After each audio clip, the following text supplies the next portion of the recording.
Welcome back. Now in this video, we are going to start the process by creating a Zoom meeting. And what we can do is we can either start a meeting by going to this link to host a meeting right now and then distribute the link, or we can schedule a meeting for the future, determining when that time is going to be. So what we're going to do is we're going to click schedule a meeting, and then we're going to write in all of the identifying information. Now, one thing we can do is we can make this a recurring meeting. So if this meeting is going to be once a week or even once a day, we can do that by clicking this link. For the purposes of this video, we're going to take this task off. We can also require registration for this meeting. So for example, we can click this link and then individuals will need to register before they can attend.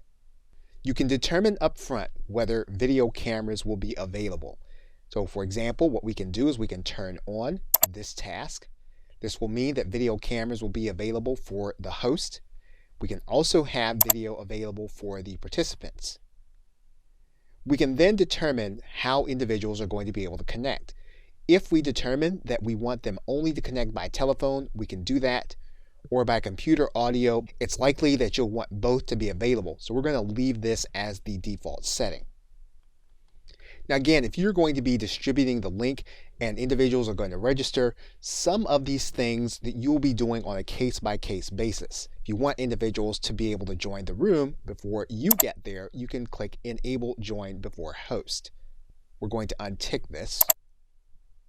If you only want discussion to occur when you're there, you can click Mute Participants upon entry.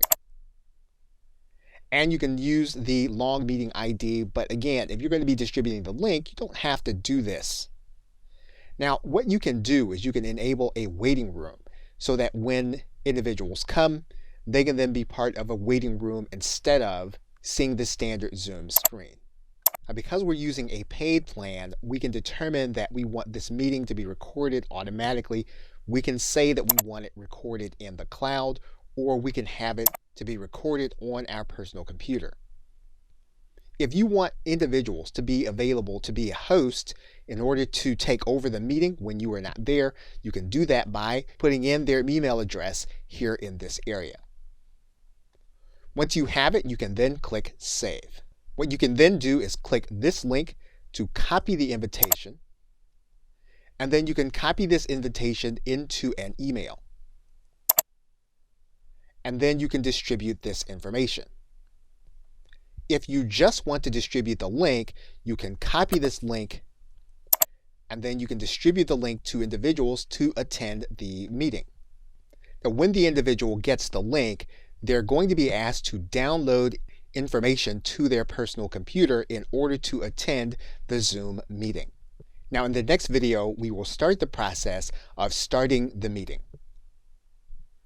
Okay, so with that, thanks, and I will see you in another video.